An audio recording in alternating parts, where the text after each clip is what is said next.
Hello दोस्तों, मैं इंद्र प्रताप सिंह आप सभी का स्टडी विद कॉन्सेप्ट में हार्दिक स्वागत अभिनंदन करता हूं दोस्तों। हम लोग लास्ट वन वीडियो में दोस्तों हम लोग लास्ट वन वीडियो में हम लोगों ने क्या क्या देखने और सीखने का प्रयास किया था दोस्तों। लास्ट वन वीडियो में दोस्तों हम लोगों ने क्राफ्ट पर्सन और क्राफ्ट के बारे में देखा था और समझा था दोस्तों। और जो है कि हम लोगों ने और थोड़ा सा एक क्लोजर लुक देखा था कि वहां पे उस समय वेविंग और स्पानिंग के क्या कंडीशन थे, कौन लोग जो है कि वेविंग और स्पानिंग का काम किया करते थे। उसमें विडो भी थी, स्लेव थी, वोमेन थी और रिटायर्ड ऑफिशियल भी थे जो अपने जॉब से रिटायर हो जाते थे दोस्तों। उनके उनके पीछे जो अर्थशास्त्र में कैसे नियम कानून जो रूल एंड रेगुलेशन बताया गया है, जो नियम और नियमावली बताया गया दोस्तों, वो भी हम लोग को देखने और समझने का प्रयास किया था दोस्तों। थोड़ा सा मैं उसमें क्राफ्ट और क्राफ्ट पर्सन में थोड़ा सा ऐड ऑन करना चाहता हूं दोस्तों। थोड़ा सा ध्यान से समझिएगा और थोड़ा सा सुनिएगा दोस्तों। हम लोगों ने कल क्राफ्ट और क्राफ्ट पर्सन के बारे में बताया था, वो लोग कैसे क्राफ्ट बनाते थे। और नॉर्दर्न हम लोग क्या नॉर्दर्न ब्लैक पॉलिश्ड वेयर को देखा था। किसको देखा था? नॉर्दर्न ब्लैक पॉलिश्ड वेयर को देखा था। और हम लोगों ने बताया था ये जनरली कहाँ पे पाए जाते हैं दोस्तों। जिन्होंने इस वीडियो को नहीं देखा दोस्तों, उस वीडियो को जरूर देखें, इस पूरी श्रृंखला को देखें, जिससे सारा कॉन्सेप्ट दोस्तों आपको लिंक करता पाए और आपके दिमाग में दोस्तों सारा कुछ बैठता जाए। तो हम लोग नॉर्दर्न ब्लैक पेंटिंग वेयर देखा था दोस्तों। और उसके फाइन ये जो मिट्टी के मृत भांड बने हुए थे, लेकिन ये जस्ट लाइक ए मेटल जैसे जिस प्रकार से धातु जो है चमकता अपने धातुगत गुणों के कारण जाना जाता है, उसी प्रकार से कुछ इस तरीके से इसको पॉलिशिंग हुआ करती थी, जस्ट लाइक ए मेटल। ये मेटल की तरह चमकता था और दिखता था। इसी तरीके से उस पर कारीगरी किया गया था दोस्तों। ये सारी बातें हम लोगों ने लास्ट वीडियो को देखा था दोस्तों। उसी में हम थोड़ा सा ये ऐड ऑन करना चाहते हैं दोस्तों श्रेणीज के बारे में। किसके दोस्तों? श्रेणीज। हियर आई मेंशन श्रेणीज क्या हुआ करते थे? ये श्रेणीज जो है कि ट्रेडर्स और मर्चेंट्स, कौन कौन दोस्तों? ट्रेडर्स। कौन? Traders and merchant. कौन? ट्रेडर्स और मर्चेंट। ट्रेडर्स और मर्चेंट जो है कि मिल करके दोस्तों, ट्रेडर्स और मर्चेंट मिल करके, आई होप आपको विजुअल हो, किसी प्रकार कोई समस्या नहीं होगी दोस्तों और आपको आवाज भी सब कुछ प्रॉपर्ली दिखाई दे रहा होगा दोस्तों। श्रेणीज जो श्रेणीज हुआ करते थे, ट्रेडर और मर्चेंट्स के द्वारा मिल करके एक ग्रुप, एक एसोसिएशन बनाया जाता था दोस्तों, जो कि जस्ट लाइक ए बैंकर, जिस प्रकार से आज बैंक काम करता है उसी प्रकार से ये श्रेणीज काम किया करता था। तो दोस्तों अगर एग्जाम में पूछा जाता व्हाट वाज द श्रेणीज या what is the श्रेणीज in ancient time, तो दोस्तों मैंने ट्रेडर्स और मर्चेंट मिला के एक एसोसिएशन हुआ करता था जो बैंक के काम करता था। बैंक क्या करता है? लोन को देता है, नीडी पीपल को लोन देता है, जिनके पास पैसे उसमें आके यहाँ जमा कर सकता है। इस प्रकार से दोस्तों ये सारी व्यवस्था उस समय बनाई गई थी दोस्तों। उसके आगे आज हम लोग देखने का प्रयास करेंगे। आज हम देखेंगे एक क्लोजर लुक अरिका मेडू। किसका दोस्तों? किसके बारे में? अरिका मेडू दोस्तों। अरिका मेडू जो है कि पौंडीचेरी में एक स्थान है जिसको जो है कि अरिका मेडू, ये कहाँ पड़ता है? पौंडीचेरी में पड़ता है। पहली बात याद रखना है। दूसरी बात दोस्तों, ये कोस्टल सेटलमेंट है। कैसे है? यानी हम जानते हैं कि हमारा भारत का डायग्राम है। जस्ट आई मेंशन ये जैसे हमारा ये भारत है। क्या दोस्तों? ये भारत है। हम जानते हैं कि पुडुचेरी के कई जो कि स्थान है, यहाँ पे आंध्र में मिलता है, आप हमारे जो कि केरला में मिलता है, तमिलनाडु में देखने को मिलता है दोस्तों। तो इसी जो है कि पुडुचेरी में दोस्तों एक जो कि सेटलमेंट देखने को मिलता है, इसी को जो कि अरिका मेडू के नाम से जानते हैं। और ये दोस्तों बे ऑफ बंगाल है, ये अरेबियन सी है। तो दोस्तों ये कोस्टल सेटलमेंट है। कैसा दोस्तों? कोस्टल सेटलमेंट है, जहां पे जो कि जस्ट और ये जो है कि एक प्रकार से गोदाम है। क्या कहे दोस्तों? गोदाम है जहां से सामान को बाहर से लाया जाता है और यहाँ पे खाली किया जाता है, यानी यहाँ पे अनलोडेड किया जाता है। क्या किया जाता है दोस्तों? अनलोडेड किया जाता है। बाहर से सामान लाते हैं और यहाँ पे इसको उतारते हैं और जो कि भारत के अदर पार्ट्स ऑफ सब कॉन्टिनेंट ऑफ इंडिया, भारत के विभिन्न क्षेत्रों में यहाँ से फिर डिस्ट्रीब्यूट किया जाता था दोस्तों। ये जो है कि अरिकामेडु जो है कि इसी तरीके से एक सेटलमेंट अभी हम लोग और देखेंगे, पुहार, जो कावेरीपट्टनम के बारे में पुहार जो है कि पुहार जिसे आज कावेरीपट्टनम के नाम से जाना जाता है, वो भी एक कोस्टल सेटलमेंट था। यानी वो भी एक प्रकार से बंदरगाह हुआ करता था जहां पे सामानों को आयात निर्यात हुआ करता था, सामान को लोड आउट किया जाता था दोस्तों। ये जो कि पौंडीचेरी जो कि अरिकामेडु दोस्तों कैसे बना था, पूरा मैसिव ब्रिक स्ट्रक्चर से, यानी पूरा जो कि ईंट से बने हुए यहाँ पे स्ट्रक्चर देखने को मिल जाता है। और हमने बताया दोस्तों ये कैसा था, गोदाम था जहाँ पे सामान को स्टोर किया जाता है, वहां से फिर डिस्ट्रीब्यूट किया जाता है भारत के विभिन्न क्षेत्रों में।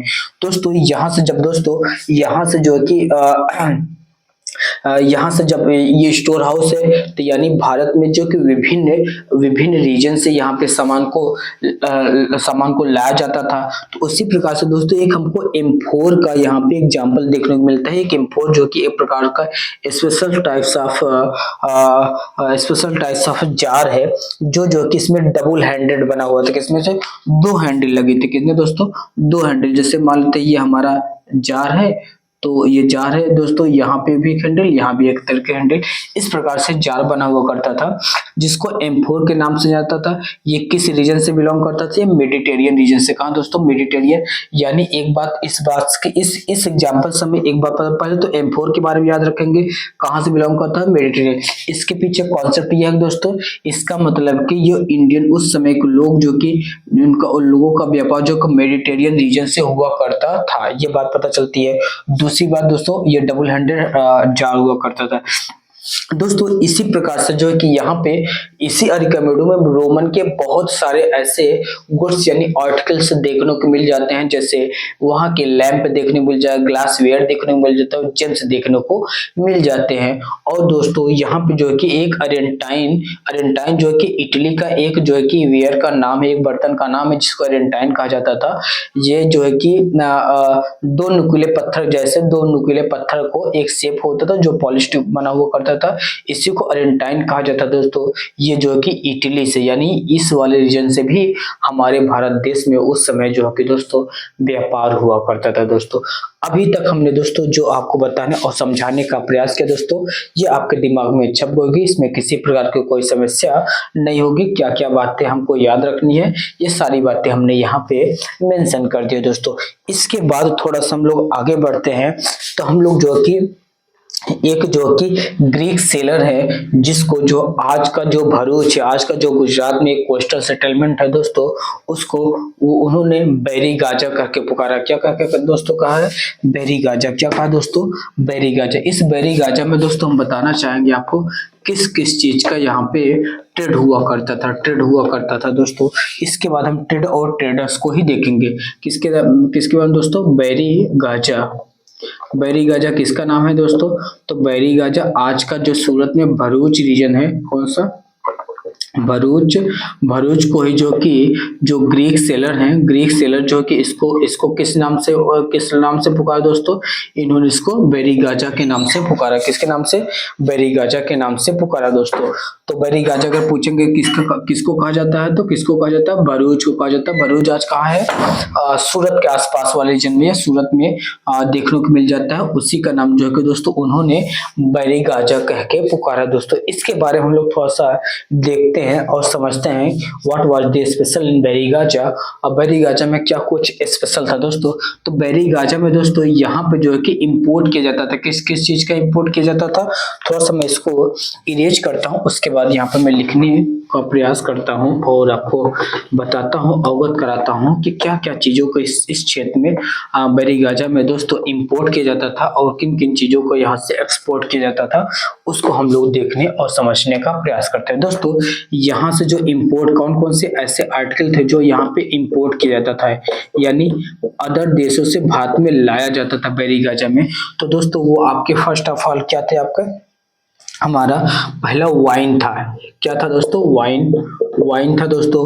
और क्या था दोस्तों, आपके कॉपर था। अच्छा, और क्या था, टिन था, लेड था, क्या था दोस्तों,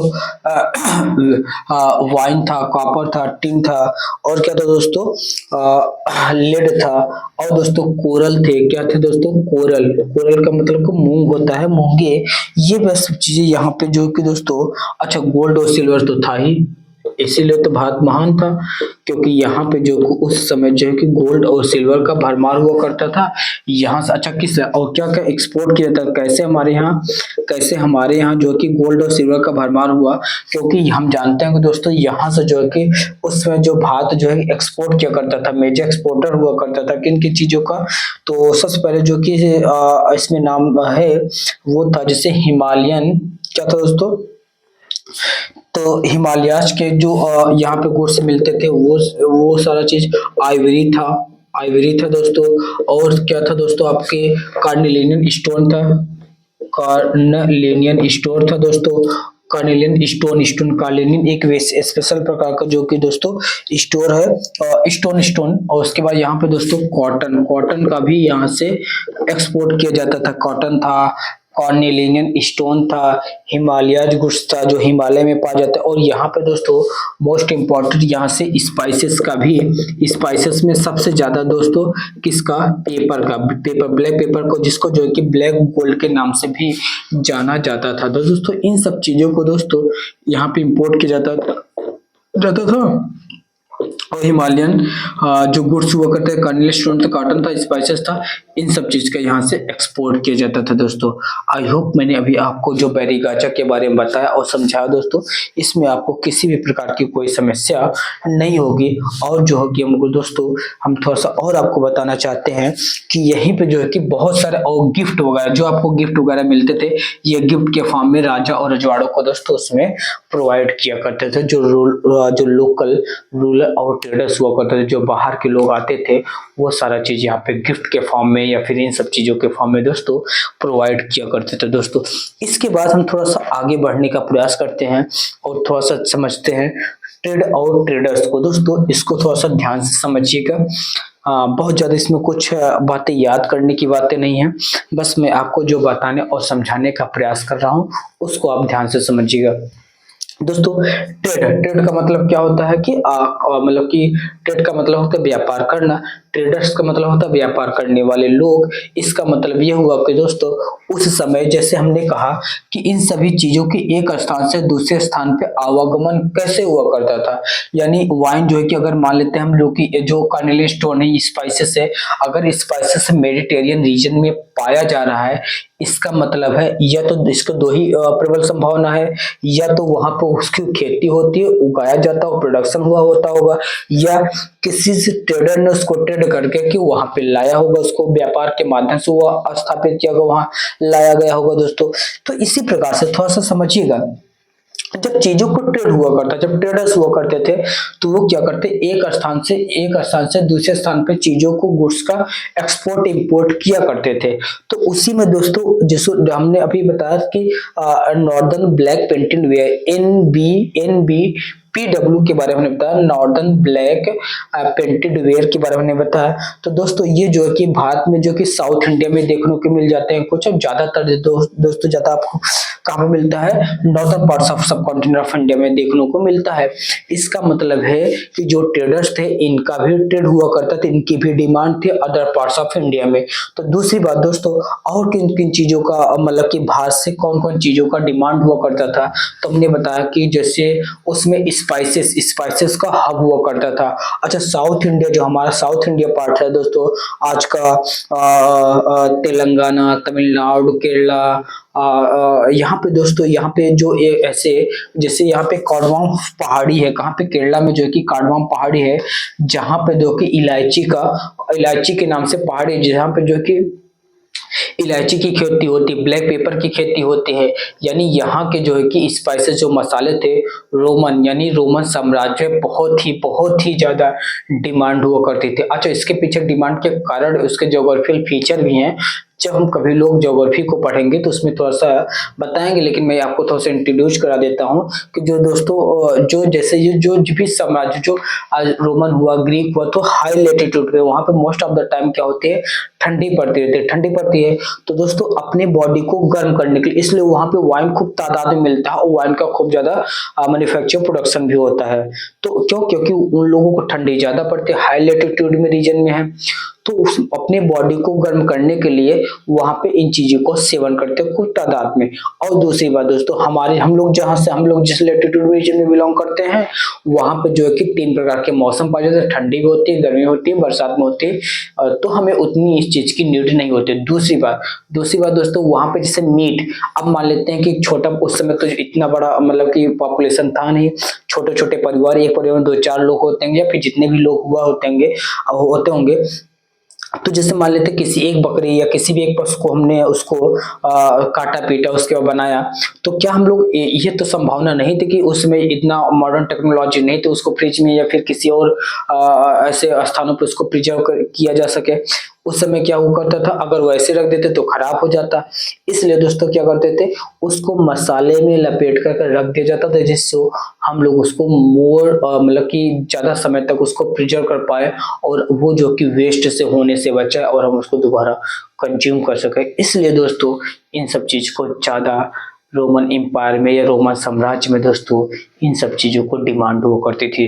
और यही ट्रेडर्स मर्चेंट थे जो एक रीजन से दूसरे रीजन तक चीजों को पहुंचाते थे और ले जाते थे। दोस्तों आई होप मैंने आपको जो कॉन्सेप्ट डिलीवर करने का प्रयास किया दोस्तों, वो सभी बातें आपको दिमाग में छप गई होंगी, किसी प्रकार की कोई समस्या नहीं होगी। दोस्तों यहाँ पे और कुछ बातें बताई गई हैं, जैसे साउथ इंडिया या हिमालय रीजन से कौन कौन सी चीजों को यहाँ से एक्सपोर्ट किया जाता था। तो जो हिमालय में गोल्ड बॉन्ड जेम्स को गोल्ड बॉन्ड हुआ करते थे, यहाँ से जो हिमालयन के जो गोल्ड थे इनका, और साउथ इंडिया से स्पाइसेस का यहाँ से एक्सपोर्ट किया जाता था। यानी इन सब चीज का बाहर की दुनिया में, भारत से आउट ऑफ इंडिया सब कॉन्टिनेंट से भारत के बाहर जो है कि इसका डिमांड हुआ करता था। और गंगा के जो यहाँ से गंगा के जो क्रॉप्स थे और जो कावेरी वाले रीजन में, जो साउथ इंडिया की कावेरी जो वैली है, इन सब चीज का जो ग्रेन्स हुआ करता था इनकी बाहर दुनिया में, ये फर्टाइल रीजन है, यहाँ पे खूब ज्यादा एग्रीकल्चर प्रोडक्शन भी होता था। तो इन सब चीजों को दोस्तों भारत के बाहर जो है कि बहुत डिमांड हुआ करती थी। तो हमने दोस्तों अभी तक जो बताने और समझाने का प्रयास किया, अभी आपके दिमाग में किसी पर कोई समस्या नहीं, सारा कुछ छपता जा रहा होगा। और दूसरी बात हमने बताया कि जैसे ये हमारा भारत है, क्या है दोस्तों, हमने बताया जैसे ये हमारा भारत है, तो ये देखो कोस्टल एरिया से लगा हुआ है। दोस्तों देखिए ये इसकी बात कर रहा हूं मैं, ये इसकी बात कर रहा हूं। तो ये क्या है आपका बे ऑफ बंगाल है, क्या है बे ऑफ बंगाल है, ये क्या है अरेबियन सी है, क्या है अरेबियन सी है। तो दोस्तों ये कोस्टल से लगे हुए हैं, यानी यहाँ से गुड्स एंड सर्विसेज का खूब ज्यादा एक्सपोर्ट इंपोर्ट हुआ करता होगा, आज भी होता है। आज भी देखिए हमारे यहाँ जितने भी एक्सपोर्ट इंपोर्ट का मोस्ट ऑफ द सब क्या वाटरवे से होता है। तो ये क्यों? क्योंकि ये दूसरी बात तो ये है कि थोड़ा सस्ता भी पड़ जाता है। उस समय दोस्तों इस जैसे आज हमको शिप और देखने को मिल जाते हैं, इस समय इतने बड़े बड़े शिप तो नहीं हुआ करते होंगे। तो हुआ का कैसे ये शिप जो है कि इतनी लंबी दूरियां कैसे तय करती थी? तो दोस्तों इनको मौसम का ज्ञान था। क्या था? मौसम का ज्ञान था।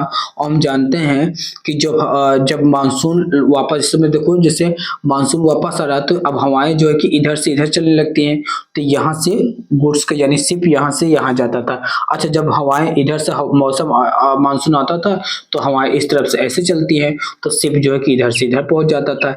यानी इस प्रकार से मौसम का भी जो नेचुरल पैटर्न ऑफ वेदर है, क्लाइमेट का जो मौसम का मानसून का आना और मानसून का जाना, उन सभी चीजों दोस्तों शिपों का आवागमन हुआ करता था। आई होप जो मैं आपको बताने और समझाने का प्रयास किया इस कॉन्सेप्ट आपने समझ गया। जैसे देखो जब मानसून आता है तो दोस्तों साउथ वेस्ट जो मानसून होती है ऐसे हवाएं चलती हैं। जब मानसून वापस जाता है तो नॉर्थ ईस्ट की जो हवाएं होती हैं ये ऐसे हवाएं तब इस तरफ से चलने लगती है।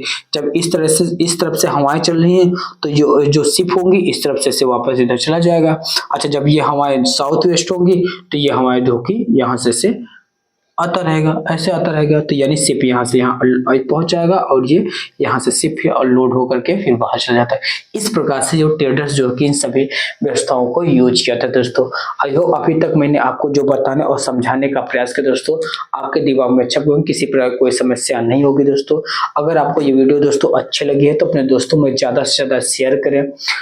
अभी तक हमारे वीडियो को जिन्होंने लाइक नहीं किया दोस्तों, आपसे हम्बल रिक्वेस्ट करते हैं यार, कुछ ही डिजिट में जितने भी लोग देखते हैं दोस्तों लाइक करें यार, थोड़ा सा हमको उससे मोटिवेशन मिलता है। और अभी तक हमारे चैनल को जिन्होंने सब्सक्राइब किया दोस्तों, आपसे हम्बल रिक्वेस्ट करता हूँ हमारे चैनल को सब्सक्राइब करें, अपने दोस्तों में ज़्यादा से ज़्यादा शेयर करें, अपने डिफरेंट सोशल मीडिया प्लेटफॉर्म पे इसको प्रमोट करने का प्रयास करें। हमारे आपका नैतिक जिम्मेदारी ही बनती है दोस्तों, ये आप करें, जरूर करें, जिससे हमारा आपका परिवार जो है कि थोड़ा सा ग्रो होता रहे, हमारे नॉलेज के साथ साथ हमारा परिवार भी ग्रो हो। ये हमारी आपकी नैतिक जिम्मेदारी है दोस्तों। इन्हीं सब शब्दों के साथ दोस्तों हमारी वीडियो को आपने बहुत ध्यान से सुना, और इसके लिए मैं तहे दिल से शुक्रिया अदा करता हूँ दोस्तों। मिलते हैं नेक्स्ट वीडियो में दोस्तों, तब तक के लिए दोस्तों जय हिंद, जय भारत, थैंक यू।